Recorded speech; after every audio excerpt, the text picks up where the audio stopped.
Hello everyone and welcome to Harbor. Bom dia a todos e bem-vindo à nossa igreja Harbor.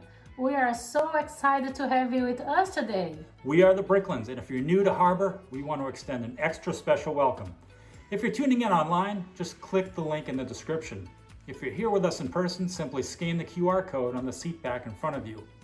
Either way, let us know you're new because we'd love to send you a free gift just to say thanks for being a part of Harbor.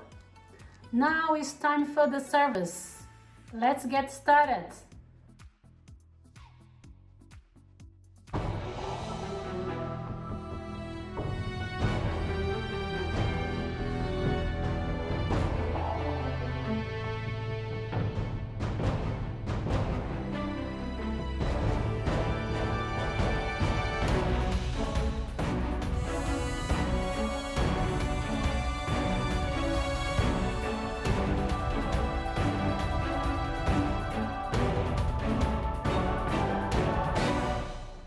How's everybody doing?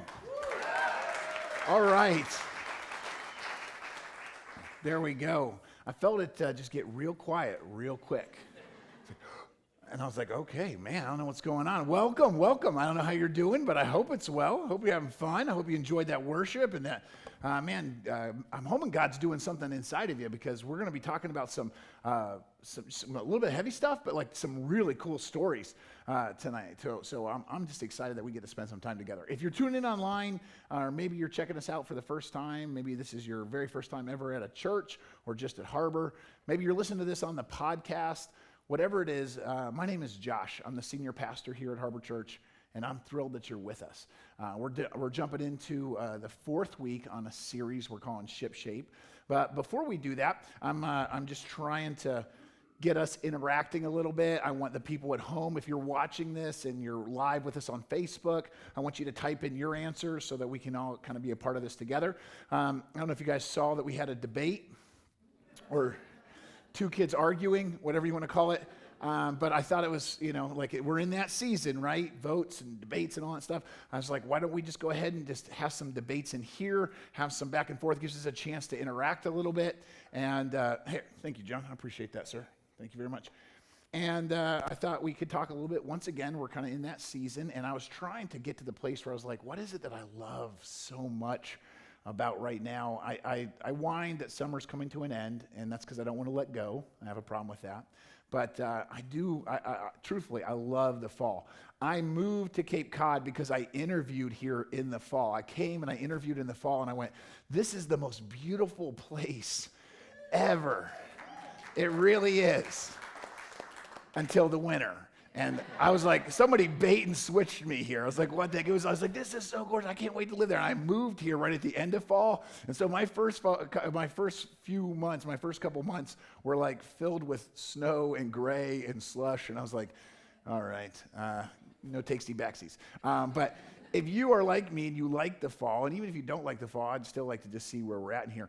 I can't tell if I like the fall because I just like the cooler weather and nature, that like the leaves changing, that part, like the whole, like just what you see and what you feel kind of thing. I don't know if I like it because it's like sports and I love football and like it just kind of, people get like a different kind of fall activity stuff going on. They're like apple picking or whatever, or if it's just the fact that some of my favorite foods revolve around the fall. So I've narrowed it down for me to those three categories. You might have like a fourth or something completely different, but just help me in mind. So out of those three, out of like the nature side, the activities, whatever you consider activities, or the food, how many of you would say, I like most about fall, and you guys online, chime in too. How many would say like my favorite thing out of those three would be the nature part, the leaves, the cold air, that kind of stuff? Wow, more than I thought. How many of you would say it's the activities? I like the stuff I get to do in the fall or watch other people do in the fall. That's a much less. No, just one vote. It doesn't count if you do more than one. I'm trying to narrow down which one's the actual most popular. How many of you would say it's food? I love the fall food. Mostly we're talking Thanksgiving, kind of getting in there, or pumpkin pies or whatever. All right, so nature wins. That's cool. Bunch of outdoor dorks in here. Okay, that's fine. All right, well, listen, regardless of where you're at tonight, and I don't know what brought you in. I don't know why you might be listening to a service. I don't know what's going on in your life. I know that God has a plan for you, and I know that he knew that you would be listening to this message. So I'm praying that the same God that we just sang those songs to, the same God that is found here in the stories that we're going to look at, that he will do a work in your heart as you listen to this. But I need you to just be available to him. Just open up a little bit. So as we talk, I want you to give him permission to show you some areas that maybe you're struggling. Some areas where maybe you didn't even realize that you needed to trust him more. We've been talking in the first 3 weeks on Shipshape. We've been looking at some unique stories. We looked at Noah in the ark, then we looked at Moses in his basket. Last week we talked about Jonah, who took a boat to escape from God, and God sends a storm to stop him and turn him around. Today we're going to look at another boat. Actually, we're going to look at two boats, two different boat stories, but they both also involve storms. So Jonah had a storm last week, and Jonah's storm was God sent that storm to stop him in his tracks and turn him around. The storms that we have in today's lessons, the stories that we're going to be looking at, they're not sent from God as a punishment or because people are doing wrong.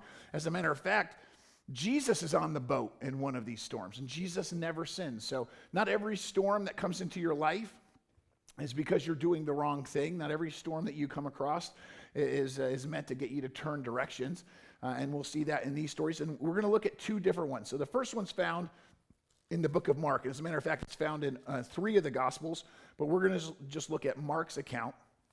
If you don't have a Bible, we'll put it on the screens for you. But in Mark chapter 4, we're going to look at verse number 35. It says, as evening came, Jesus says to his disciples, let's cross to the other side of the lake. Let's get out of here. They're standing on the shore of the Sea of Galilee. They've been doing a lot of ministering to people. Jesus has been doing a lot of teaching. The crowds are really, really big. The crowds are like all over him. So he says, hey, let's go to the other side of the lake. They took Jesus in the boat. There's our boat for today. They take Jesus in the boat and they started out and they leave those massive amounts of people behind, except for a few boats that also still tagged along. You know, those are the people that don't realize when you say, hey, I need some space. They're like, okay, cool, let's get some space together. You're like, no, I need some alone time. They're like, yeah, let's get alone. And you're like, oh, okay. So Jesus is like, okay, let's go. And he's backing on. Some people are still following. It says, but soon a fierce storm came up. And once again, I'm reminding you because I know last week I preached really hard on Jonah being chased down by God and how storms affect us. This is clearly not something because Jesus doesn't do wrong. Jesus told them to get in the boat. The disciples weren't acting on their own. This is a storm that just, it reminds us of some of the stuff that we go through, maybe something you're going through right now.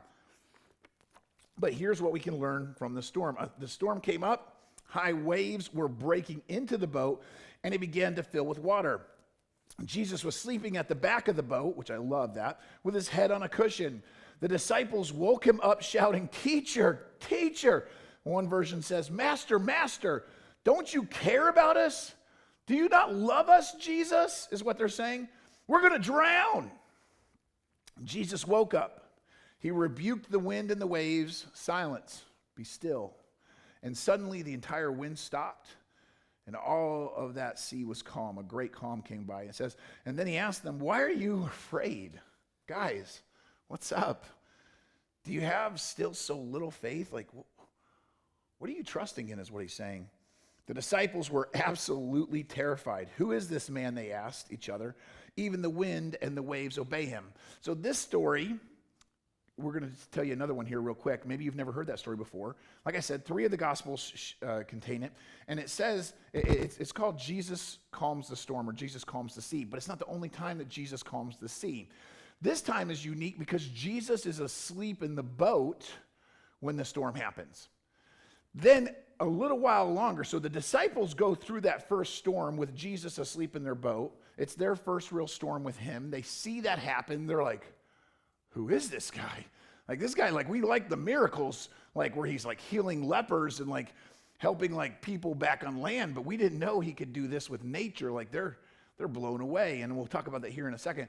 But that's the story of Jesus calming the sea, and it's called that because the other one where Jesus calms the sea and it's a storm, he's not in the boat with them, he's walking on water. So to differentiate the stories, it's called Jesus walks on water. And we're going to look at that story. That's also found in 3 of the Gospels, but we're going to look at the story from Matthew chapter 14. If you want to know more about these stories, go look them up in the other Gospels. Each disciple kind of had a unique perspective, but I like Matthew's account of the story. And it's found in Matthew chapter 14. Once again, we'll put it up on the screens for you. We'll pick it up in verse number 22. Remember, by the way, that in verse 21 and before that, Jesus just fed 5,000 people with fishes and loaves. So he's just done this amazing miracle. And it says, immediately after the miracle of feeding 5,000 people, Jesus insisted that his disciples get back in the boat and cross to the other side of the lake. And while he sent the people home. And then after sending the people home, he went up into the hills by himself to pray. Jesus was constantly mobbed by people. I mean, you can see this. He's like, I got to get away. And there, by the way, it's okay to get away every once in a while for some spiritual recharge. Jesus is doing it. And it says he gets away by himself in the hills to pray. And the night fell while he was there. All right.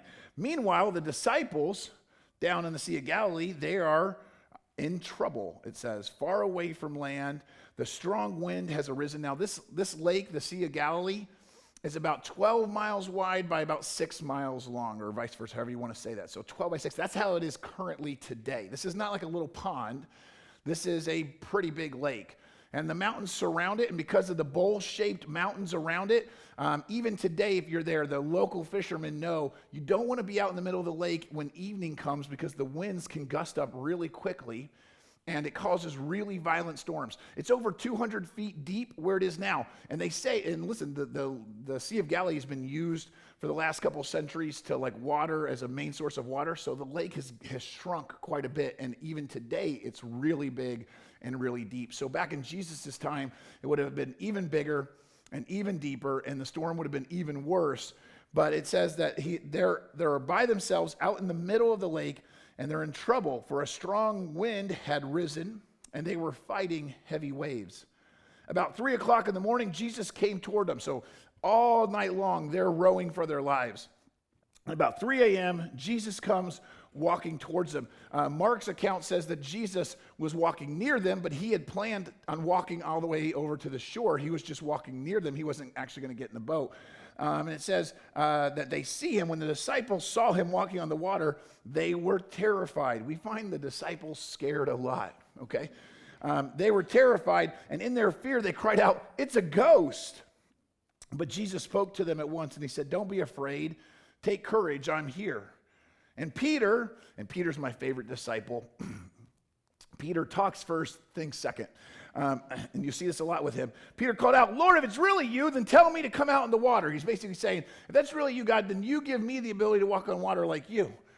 And Jesus says, yeah, come on. And sometimes you got to put your money where your mouth is. And Peter's like, hey, if it's really you, tell me to walk out there too. Okay, come on. All right, I said it. Like, here we go.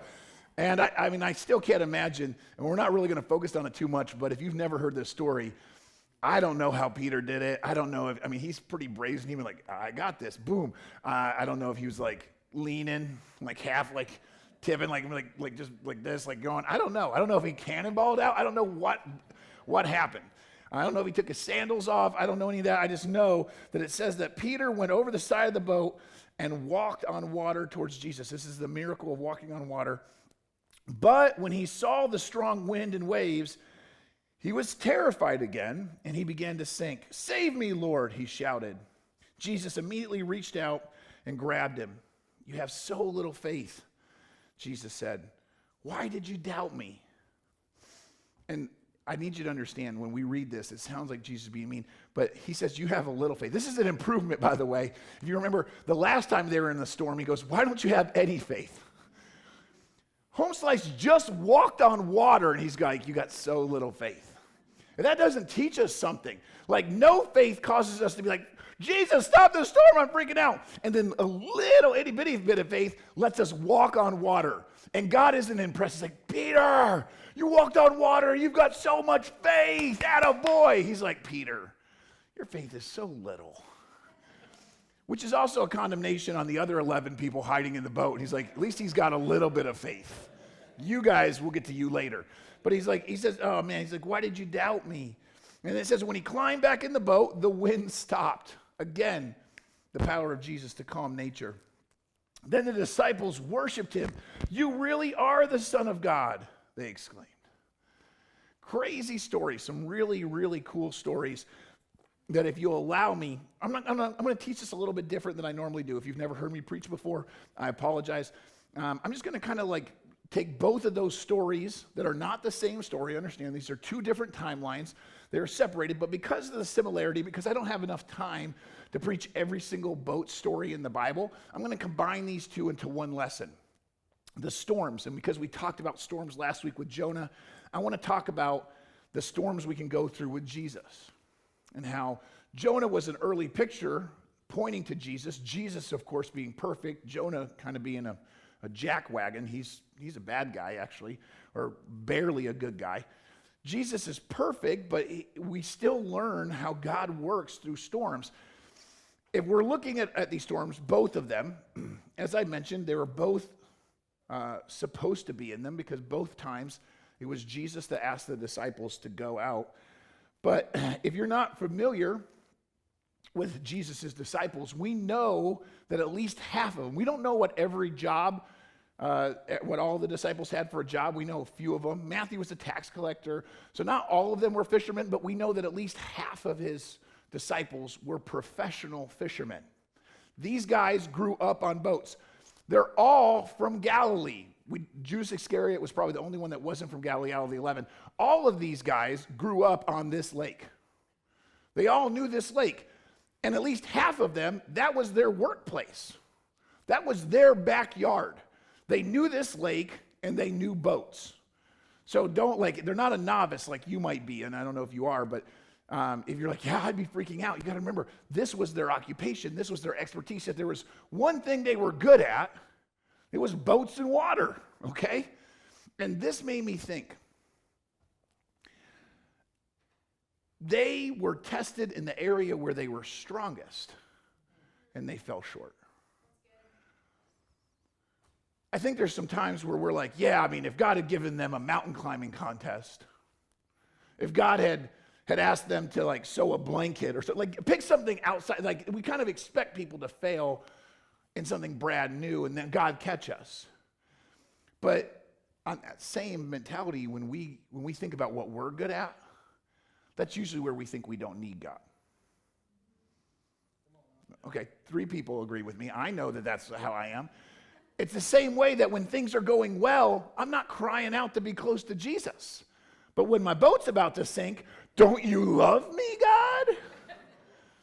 Do you see the contrast? Like these guys, if there was one area they could have showed off in, if there was one part of their life where they could have been like, I don't need Jesus, I got this.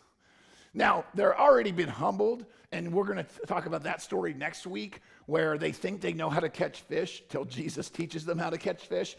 But taking fishing out of the equation, they still should know boats. Jesus is a rabbi. He grew up with books. Now, he was actually a carpenter, but most rabbis would be considered, intellectual. It wouldn't be too far off for them to go, yeah, this guy's probably not handy on the water. Most people think, and we don't know, but most people think that this boat might have had a small sail, which would have been common, and probably had a few oars. It has 13 guys in it that we know about, so it's got to be big enough for 13 guys. And if it's weighed down with at least 13 dudes, it's not an easy row. But it probably had 6 oars, probably had 6 guys rowing, and they might have just taken turns when they got tired. But this is most likely where they were at and how they were doing. And it shows us God will come into the areas that we think we don't need him, and he will expose us for being the children that we are. And I don't mean that to be putting you down. I mean it to say that whether you're the top level athlete, whether you're the smartest person in your workplace, whether you're the best salesman, whether you're got the best grades in your class, you fill in the blank. The areas where you want to think that you can take credit are also areas where you need to say, man, that's only because God's blessing me. And if God's blessing you, great. And if there's areas where you're not good, then just go, okay, God didn't bless me there, but it doesn't matter what it is, you shouldn't be taking credit. You shouldn't be saying it's all about me and what I can do, because you're going to get humbled. And sometimes it just takes a storm in your life to humble you. And I made a note in my Bible, it's in the area where you're strongest that God is stronger. And when you can come to that realization, then you never get to be cocky. Even if you're good in something, God is better at it. God is stronger than you. And this allows us a humility that we're going to need if you go forward in this. But I found it very telling that these disciples are about to drown in their own backyard. You know, a place they were that familiar with, a hobby or a sport or a work, an activity that they were experts at, they still couldn't save themselves. And I'm only belaboring this because I don't think everybody's got it yet. What are you trusting in? That's what both of these stories teach us. Both of them teach us that we can see a lot when a storm happens in regards to what we think will save us. There's a lot of men and women in this room or under the sound of my voice right now that you think your ability to make money will save you. You think if you can get a relationship and have somebody love you, that will save you. You think if you can just have enough saved up for a retirement, that will somehow save you. We begin to think about all the things that we want. If I can just get a better doctor's diagnosis, that'll be the thing that saves me. If I can, you fill in the blank. And now we realize why God can come even in this area. I also noticed that if they had seen that storm coming, they wouldn't have gotten in the boat.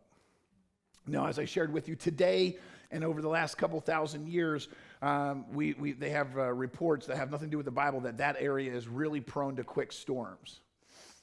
But if they had seen the storm, if they knew what was coming, they never would have crossed over. I know in my own life, there are times that it was only once I obeyed and got in the boat and started rowing, metaphorically speaking, that then the storm came.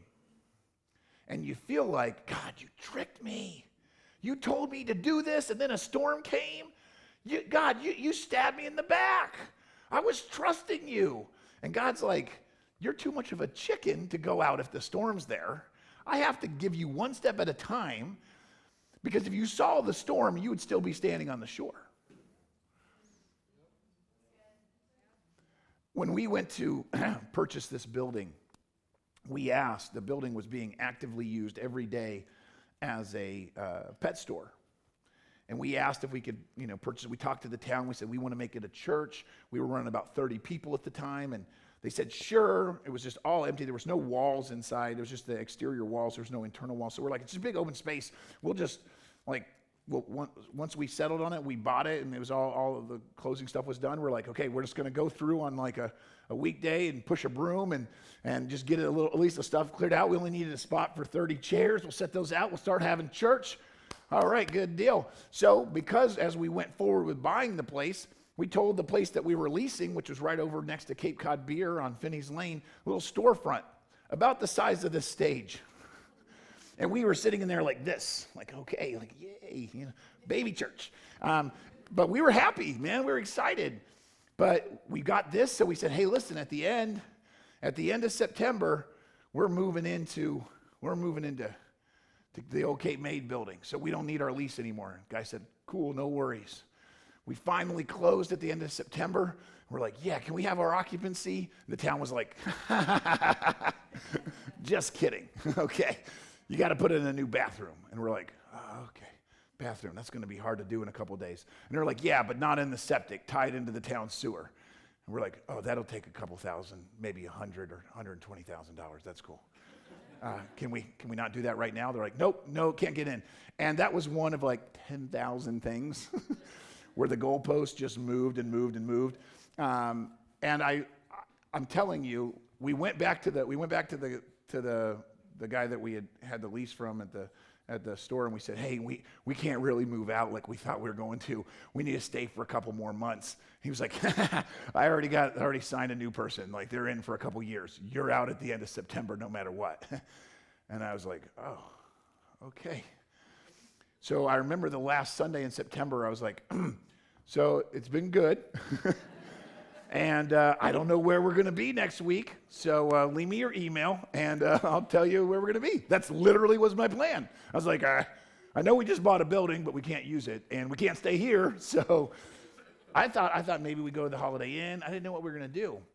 But and God graciously opened up some amazing doors where Reverend Harris over at Zion Union Church allowed us to have his basement that following Sunday. This Friday, October 2nd, will mark the 4-year anniversary of our church moving into that basement, which is pretty cool. I told Reverend Harris, we'll only be here a couple months. We were there for 2 years while we built out this space that we're in currently. And I'm telling you, I know me, and you'd be like, well, you should have more faith in that. I should. If I knew that it would have taken 2 years, I never would have bought the building. And if I knew that I wasn't going to be able to move in when we closed, I never would have let go of my lease. So what would have happened was we would have stayed 30 people crammed in a closet for 2 years while we built out this building. We moved in, and the week that we moved in the building, we went to 300 people. God knew that we needed a bigger infrastructure than 30 people to host a church of 300 where he was going to take us on our opening weekend. I didn't know that. I was very happy to just move in with 30 and slowly grow. And God's like, I got a different plan for you. But God couldn't show me all of his plan because I'm not strong enough. I'm not brave enough. So he could only show me a little bit. And I would like prayerfully, okay, I'm going to trust you. I'd walk forward. And then God would slam a door behind me. And I was like, ah! I want to go back. And he's like, no going back. No takesy backsies, Josh. Keep going. And that's what he did to me. And I was like, man, but this is exactly how our faith works. There's a saying by Philip Yancey that says, faith is trusting in advance what only makes sense in reverse. That's faith. If I can look in the rear view mirror of my life and go, oh, I see God. Oh, cool. Remember that storm? Yeah, that storm was awesome. God walked on water. It was amazing. If I saw the storm in my windshield, I'd just stop the car. I only can look back in my rear view mirrors with faith. With going, yeah, look how that came out. It makes sense in the rear view. And going forward, it doesn't make any sense, and that's why we have to have faith, and that's why God sometimes sends the storms or sends them in phases. But I also, side note, and I mentioned this the last time I talked on this passage, do you know that Jesus in the first story has them cross, the one where he's asleep in the boat, he has all 13 of them cross over the Sea of Galilee through that storm. When he gets to the shore, there's one crazy naked dude living in a cemetery that was demon possessed that runs up to the boat. That's a welcome party. Jesus heals that guy. It freaks out the rest of the town, and they demand that Jesus leaves. So they get back in the boat and go. And if I'm a disciple, I'm rowing that boat. I'm like, we crossed the lake for one crazy guy? But that's Jesus. Jesus stops in the middle of his stroll through the storm to save Peter. The entire thing that we're reading about was a God willing to go after one crazy person. I just love, and this will come back in a little bit later, I just love seeing God's heart. The storm, you and I wouldn't go through a storm to save a crazy person. Jesus Christ went through the cross to save you. It speaks to the heart of the Savior, speaks to who we're talking about. So we know the build up to the storm. How about the reaction to the storm? We look at their reaction to it, they're freaking out. Grown sailors who surely have been through storms before wake up their master in a panic. Why are you sleeping, Jesus? I've thought a lot about it. I've read a lot of commentary, and I've seen a lot of studies on why was Jesus sleeping. I read one guy says he was faking it. He was just testing the disciples. He's just,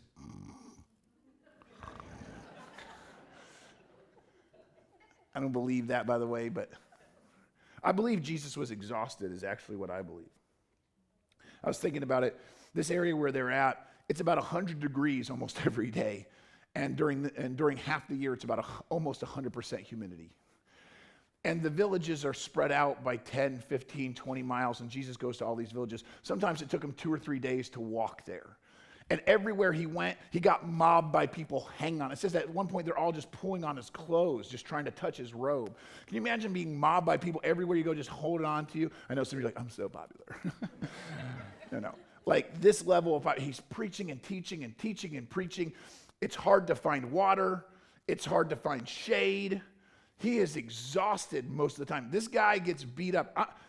From a pastoral standpoint, to try to care for people spiritually, I know the weight of that, but I have no clue the pressure and the weight and the drain that Jesus must have been under at his level. I have a car to go from home to home, and I'm tired when I get done. I'm like, wow, that was hard. And then I read this story, and I'm like, to the point that Jesus worked so hard and loved people so much and poured out so much to them that crawling up in the hull of a boat looked like a nice hotel room. He was like, this is great. This is great. But it shows the level that he would exhaust himself for people. I also find it like there is an element of how do you think the disciples felt when they're freaking out and the waves are splashing in and they look at Jesus and he doesn't seem to care? What they interpret that is what you and I interpret it as, God doesn't care about me. Okay, just me? Okay. When I pray or when I'm going through a storm and God doesn't immediately rescue me, I don't think what they should have thought, which is what I believe is the truth, and I'll tell you that here in a second. I think they think the same thing I think, which is, you're sleeping on me because you don't love me. You're not rescuing me because you don't care. Either you're mean or you're not as powerful as I was hoping for, or you just don't love me as much as I want. I have a million reasons, and none of them are the right reason. You want to know what the right reason is? You want to know why Jesus is sleeping? Because he's not concerned with the storm. The storm doesn't scare him. Isn't that a little bit different than how you and I look at it? We look at it as a God who doesn't love us, a God who doesn't care about us. And the truth is, he just doesn't care about the storm. The storm doesn't freak him out the way it freaks us out. Why? He knew he was on a mission. In the last week, we saw Jonah sleeping in the hull of the ship. We see him asleep during the storm. And you would say, well, was he righteous? No, we know he's running away from God. He's at the exact opposite end of where Jesus is. He was on a boat getting away from God. They're on a boat doing God's mission. But both of our characters are sleeping. And it made me think about how I act when I'm on mission from God and when I'm running from God. This is just me, but I'm going to share. I know there have been times in my life where I've been depressed. And for me, some of the things I would do when I was depressed, I'd just stay in bed. That's just me. But there were times where I would sleep or try to sleep to forget about the things that I was supposed to do or knew was happening. My reaction to the things going bad around me was to just put my head under the blankets and just try to be done with it. I just didn't want to get out of bed in the morning. I just didn't want to go forward. That's not the Jesus that we see. That is the Jonah that we see. Like, let me just close my eyes. I hope I wake up in Tarshish. I'm running from God. I don't want to be anywhere near where God is. And his sleep is trying to forget.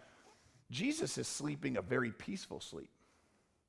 So you can sleep to forget, or you can sleep in peace. And I know that seems like, well, it's a little bit of a reach, but there's a freedom that comes from knowing you're doing God's will. The freedom of knowing God sent me on this is the same freedom that says, I can sleep through a storm because if God sent me into it, then God's got this. If I'm obeying God, I don't have to panic and I can get a restful sleep. If I'm disobeying God, I'm either sleeping with one eye open or I'm just begging to just, like Jonah, just kill me now. And it's two totally different aspects of the same scenario. I see them panicking, I see them freaking out, and I see them asking God to save them. And you might say the same thing I think sometimes. Well, the Bible tells me to cast my cares on God. And the Bible tells me to tell God that I'm struggling. Now, I want to stop for a second. The storms that we're talking about in these passages, last week, this week, these are not everyday storms. If you're like, oh, I know, I stubbed my toe this morning. I'm going through a storm, Pastor. I'm not talking about that kind. I'm not talking everyday storms.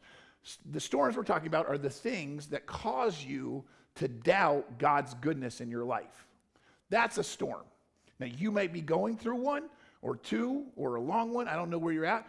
Sometimes there are storms of our own making, and sometimes there are storms that God is using to teach us something. I can't tell you which one is yours. You have to know in your own walk with God if you're doing what you're supposed to be doing. But I do see them telling God to save them. And we can interpret that as the Bible tells us that God cares about our problems, and God does. God does care about our problems. In 1 Peter chapter 5, the Bible tells us in verses 6 and 7 that we can give our cares to God. This is what it says. Humble yourselves under the mighty power of God, and at the right time he will lift you up in honor. Give all your worries, your sinking boats, and cares to God, for he cares for you. I can't tell you how many times people will quote this part to me. Give your cares to God because God cares about you. That is not untrue. That is actively true. God cares about you. That is a powerful verse. But a lot of times, people only like to cherry pick verses. I didn't just give you verse 7 because verse 7 wasn't written in a vacuum. Verse 7 was written to follow 6. Yes, that's how the numbers work. Some of you are like, it's a trick question, honey. Don't answer. 6, 7. Okay. Verse 6 says, humble yourself under the mighty power of God, and then when his time is right, he'll lift you up in honor. He will build you up so that as you give things to him, he takes those cares from you. It says, another passage, he says, come to me, my yoke is easy, my burden is light. Like, team up with me and I'll walk through your problems with you. That is absolutely a characteristic of God, and it's powerful and it's awesome. But the precursor for verses like Romans 8:28, which says all things work together for good. We love those parts of the verses. The other part of the same verse says, for those people that are called according to his purpose. There's a give and take. When we want to just throw our cares on God, we also have to recognize he's called us to humble ourselves. Humbling yourself means I may not have the answers for this storm.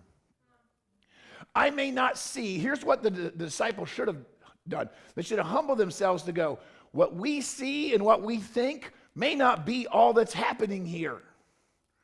There may be something bigger than this, but in their arrogance and in their fear, they're like, Jesus doesn't know what's going on. How many times have you prayed to God to enlighten him on your situation? Just me? God, I don't know if you noticed this or not, but I'm really hurting.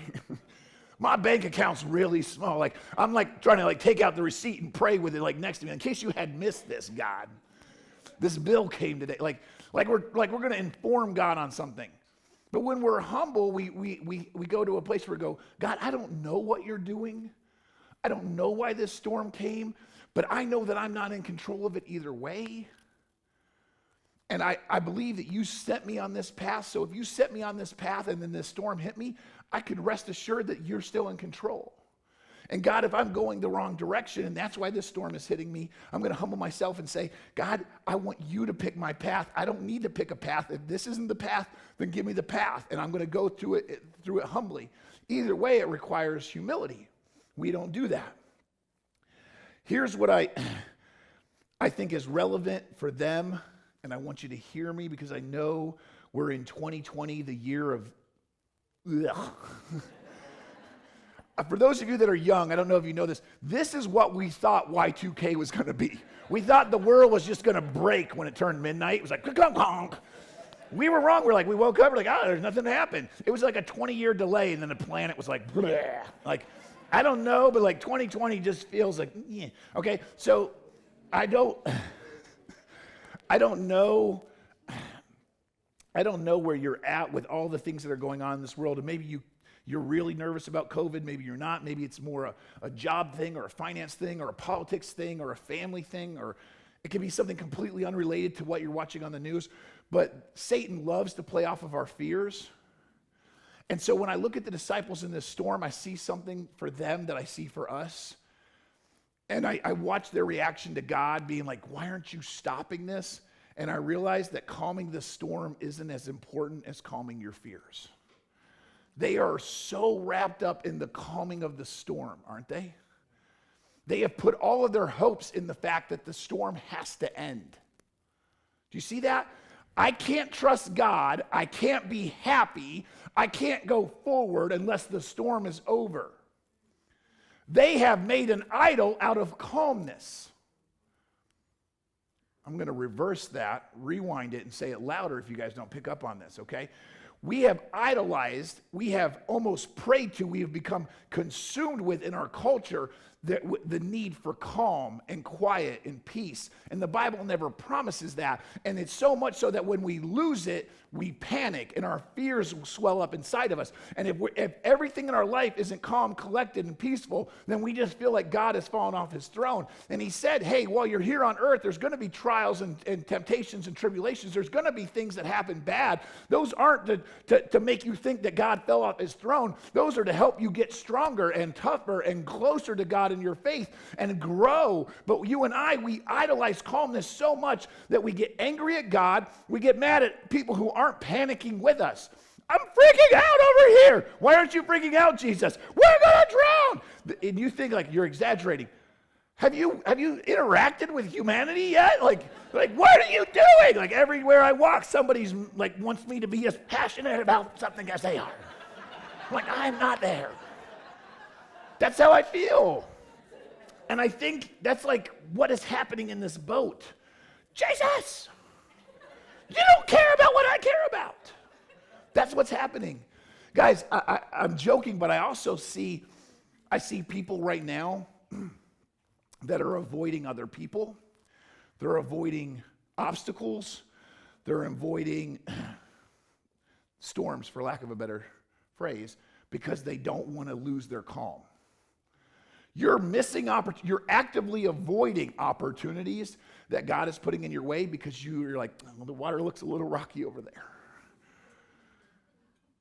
God hasn't called you to avoid storms. Our culture idolizes calm so much so that we feel like our version of it has to be what it happens. And that's not the point of the story. The story isn't how bad storms are. The thing that you see the most is how small our faith is during storms. At no point in either story do you see Jesus mad at the storm. Was Jesus disappointed in his creation? The nature side of it? He wasn't like, wind, waves, what are you guys doing? Knock it off. The only thing he's disappointed with is his disciples. The wind and waves, he's like, chill out. And then he looks at them and he's like, chill out. That's the point of the story. That's what we get from these passages. He never promised you that he was the only begotten Son of God come to earth to give you rainbows and sunshine and a happy, smooth sailing day. And that's where you get around preachers who promise you if you just love Jesus, everything in your broken life will become mended and perfect and awesome. And I do believe that God will absolutely save you and take everything that is broken and fix it, but it won't look the way you want it to look here on earth. Earth is still plagued by sin. And if you are expecting God to do everything the way you want him to do it, understand he never said that he came to bring calm. John 10:10, he actually describes Satan as the one who is the one that loves the uncalm. He says, listen, guys, the thief, Satan, he comes to kill, steal, and destroy. That's Satan's MO. He says, I came to bring you calmness. I came so that you never have a storm. No, he says, here's the reason I came. I came to bring life. And not just weak life. Not quiet, boring life. I came to bring you life and make it abundant. Or some versions say, to the fullest. I came for a full life. For an abundant life. I came to bring you a full life. Hey, crowd, I came to bring you a full life, is what Jesus is saying. A life filled, moved. I need to use people. I want to make you a light. I want to make you a salt. I've come to bring you life. And as he's saying this, they're not understanding it. Because they want fullness, but they want fullness on a level that just is easy for them. They want Willy Wonka in the chocolate factory. They want I want everything to taste like snozberries. I don't want anything bad. Here's what you and I need to understand. If we really want what it is that God's promising us, if we want a full life, we need more storm stories. You want a life that God can really use? Your life is going to be boring and empty, and it's not going to be used like the ones who have storm stories. The person who hasn't gone through a storm, hasn't weathered a rough time. If you're going through it rough right now, that is God giving you a fuller life. And you might be like, well, I don't want a fuller life. But remember, in the rearview mirror, you now have more that you can use. When you get to the end of your life, it will be the storms you've gone through that allows you the experience and the wisdom to pass on to the other people. Nobody sits around and be like, Grandpa, tell us about that time you fell asleep early watching TV. Nobody does that. It's your storms that allow you to have a full life. It'll be the very things that you are scared of, and the things that grow your faith will be the things that God uses to move you forward. The storms, guys, the storms reveal what's in your heart. This is a part that I want you to see because it shows you what you value most. These guys had a chance to ride out the storm in style. They could have taken a look over at their Savior and gone, well, Jesus is sleeping. He's better than I am. I can't sleep through this, but I at least don't have to freak out. This is kind of fun. Woo! They could have had a fun time. They could at the very least not panic, but because they valued their own safety so much, because they valued what they thought would save them, they thought that boat was the thing that was going to rescue them. The problem in our life isn't our storm, it's how much we're clinging to the boat. I don't know what your boat is, but it's the thing that you think you can't live without. And that's the problem you have in the storm. I don't like these stories because every time I read them, I'm like, oh man, that's me. But as God teaches them to let go, we see in Jonah last week, we see that the storm brought out his stubbornness. That's what's really in his heart. He was stubborn. I don't care, God, I'm not doing what you want me to do. And the disciples, we see it brings out their timidity and their fear. And through the course of two storms, we see that it brings out the heart of Peter, which is he's really eager, sometimes in a dumb way, but he's really eager. But in both storms, we also see that it reveals the heart of Jesus and his compassion. So don't raise your hand, don't say it out loud, but think about this for a second. What are the storms of your life? What is the storm you're going through? What do they reveal about you? What character is revealed? What really comes out when you're stressed, when you're scared? If your heart is revealed, the true heart is revealed in the storms, what does that say about you? Because we can all act a certain way on land. We're like, I am pretty good. Got it together. And then when the crap hits the fan, some of us become angry. Some of us become depressed. Some of us begin to blame shift. Jonah became suicidal. The disciples, they became timid. Peter gives us the best shot at like a broken human perspective. Like the storm could maybe bring out a desire to do better. He falls way short of it. But what are your storms teaching you? Can you look in the rearview mirror and see storms where you've grown, or you just see a pile of storms and you're like, man, I wish God would quit sending me storms. And he's like, man, I wish my child would actually learn from one of the storms. Change something.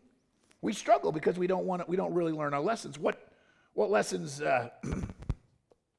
do you see from these storms? What lessons do you get out of these?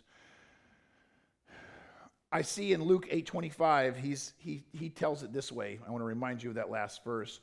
It says when Jesus gets back in the boat, this is Luke's description of that other storm. He says, when he gets back in the boat, Jesus asks him, hey, where is your faith?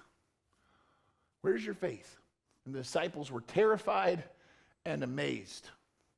This is, by the way, he had just stopped the storm. He got in the boat. He goes, stop. Storm stops. And then he looks at the disciples. Where's your faith? The disciples were scared when the storm was raging, and then they watched Jesus stop the storm, and they went from scared to terrified. They did, and almost every one of the accounts say something to that effect, that they went from scared and like, oh, we're sinking, to, This guy is even more powerful than the storms. There's something humbling. Remember humbling? There's something humbling and amazing when you begin to see the power of your God more than you see the power of the storm. There's something when you get closer to God and you go, wow, when it clicks, when the light bulb clicks that the thing you're going through, the thing you're trying to forget about from your past, the thing that somebody did to you, the thing that you can't overcome, the thing that you can't see a way around, the thing that whatever, you fill in the blank. When you get to the place where you can see that that thing, that giant, is nothing compared to your God. You go from being a little bit scared of something small to being terrified at the power of God, and it's a sobering thing. It's not meant to make you scared of God, it's meant to be a respect thing. Like, wow, my God is so much bigger than this addiction. My God is so much bigger than this finance problem. My God is bigger than my broken relationship. My God can work. If I will humble myself, there's a way back through this storm. There's something to be gained from it. But here's the questions I want to leave you with, the same ones that Jesus asked. Where's your faith? Where's your faith? Did you see him ask that? Where's your faith? What do you think he means by that? I thought of a couple of things. Jesus is asking him, hey, where is your faith? I think he's asking them, what is it that you're currently putting your faith in, guys, as they let go of the death grip of their boat? You, Jesus. I think the fingerprints in the wood would say maybe something else. What are you currently putting your faith in is what he's asking him. What he might also be asking him is, hey, when we were back on shore, you're like, Jesus the Messiah, Jesus is amazing. Where's your faith from 10 minutes ago? That one hurt me. He's like, hey, where's all that talk? Where's all that Jesus was awesome thing that you were singing about last Sunday 2 years ago? Where was it? You were proclaiming me, now you're not. Might have been that one. I also think he's asking, hey, where is it going forward? Hey guys, where are you going to be putting your faith going forward? What are you going to be trusting in from here on out? He's asking you and I the same question. Now, maybe your storm hasn't ended. Maybe you have the ability to, in hindsight, see some storms. Maybe you're going through one right now. But the question's still valid. Where's your faith? Where's your faith? If Jonah had put more faith in trusting God than trusting his own ideas, he would have saved himself. If those disciples had put more faith in following their master's example instead of doing what their flesh told them to do, if you and I would put more faith in God's promises instead of what we see on TV or what other people do, how much better off would we be? That's not the last question, though. The last question that was asked was not from Jesus, it was from the disciples. Jesus says, where is your faith? And then the disciples respond with, who is this guy? Who is this man? Their response to riding out the storm was to sit back in awe and go, man, who is this God? I want you to ask yourself that question. And I recognize that maybe you're watching or listening or you're sitting here. You have the same question you have to answer. Where do you fall on the scale of who is Jesus? His disciples had watched him heal people, and they still didn't believe. As a matter of fact, they watched him calm a storm, and the next storm they panicked because he's not in the boat with them. Which was, by the way, a precursor that maybe you're not going to always have the physical Jesus, but you can still get through a storm. They had to ask this question, who is this guy and what does he mean to me? And that's the question I want to ask you. I want the band to come, and I'm going to ask them to come back up because I want you to hear a song that I think will inspire you maybe throughout, not just this week, but in some of the storms to come. There's a picture that a friend of mine in our church gave me back when we were in the basement. And it's a picture of Jesus reaching out to grab the hand of Peter. As Peter fell beneath the waves, it says Jesus reached out and immediately grabbed him. And it's a picture through that perspective. And I've always enjoyed it. I took the picture she gave me and I put it up in my office. And the title of it is Hand of God. And it speaks to the God when you have to ask yourself, who is that man? I don't know what all the answers the disciples came up with, but I think Peter sitting there soaking wet, he was like, he's the guy who saved me.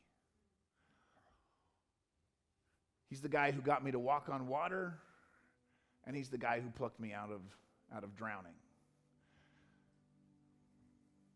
He's not only the guy who teaches me, he's also the guy who shows me what I really need is him.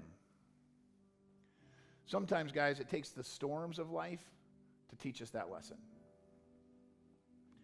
Sometimes it takes the things that scare us most, the things that strip us of all of our pride, of all of our ideas, all of our ego. It'll take one of those kind of moments, those kind of things in our life, that kind of struggle in our relationships, in our home, in our marriage, that kind of diagnosis from a doctor, that kind of financial plan, I don't know, fill in the blank. It'll take something of that magnitude to strip us back to where we say, God, save me, I'm drowning, just like Peter had to.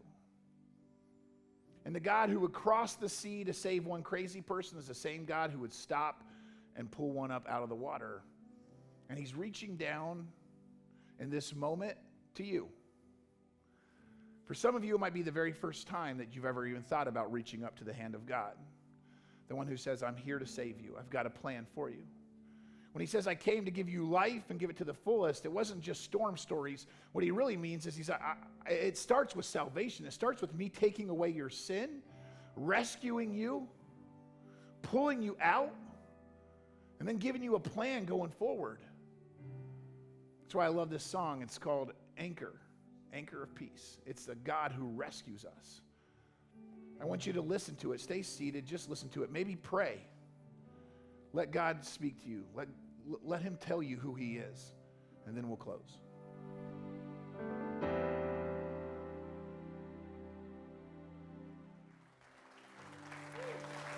Would you stand with me? I'm going to have you guys all stand up for just a second. I want to close this in prayer and give you a chance to sing that chorus real quick, but I don't want to leave it at a song to just inspire you or to give you like, man, I can go forward. I want you to walk out of here different than how you walked in. And I'm not trying to make light of anybody's storm because I know some of you, it's super heavy. I want you to know you got a church family around you. You got people that'll pray for you. More than anything, you got a God who will walk on water to get to you. And for everybody else, maybe you're sitting there going, Pastor, I'm not really going through it right now. I bet you if you pray and ask God to give you somebody to love up, there's somebody near you that is. So maybe that's your takeaway. I don't know how to make this message apply to you. I'm not the Holy Spirit. I just know that when I read these stories, God shows me how much he loves me. And God shows me how much I trust other things than him. And so my response is, God, forgive me for the things I trust that I shouldn't. Help me trust you more. God, let me be an encouragement to other people that might be going through a storm. Whatever your answer is, I'd ask you just to pray that right now. I'm going to pray out loud. Would you pray right where you're at and say, God, help me. Maybe you're asking him to rescue you. Maybe you're asking him to use you to help rescue somebody else. Maybe you're asking for forgiveness for the things you've trusted in besides him. Whatever it is, do a little business with God, and then we're going to sing this out loud and mean it. But as I pray, why don't you pray? Let's ask God, let's do something. Take these storms and do something in my life. Dear Heavenly Father, Lord God, I pray over every person in this room, every person under the sound of my voice. God, every person that will hear this message or read these stories, God, may we know you as the anchor of peace, the one who can get us through anything, any storm. God, that song said that even when our sails are tattered and torn, God, I know there's people right now that feel broken. They feel weighed down. They feel like they're about to sink. God, please give them a breath of your Holy Spirit. Give them a revival. Give them a renewing. God, give them some hope in this dark moment. God, I pray for the young woman who needs your hand in her life right now.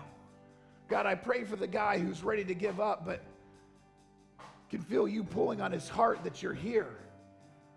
God, I ask that we would, in this moment, turn to you, that we would allow you to speak into our lives, that you would give us an excitement and an energy for you, but God, more than anything, a hope and a trust in something bigger than ourselves.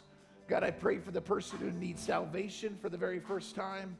And God, I pray for the person who's probably heard this story 100 times, but hasn't really trusted you the way you want them to. May each and every one of us know you a little bit better, sing this a little bit louder, and praise you just a little bit deeper, especially in the storms. God, we ask this in your precious and awesome and holy name. Amen.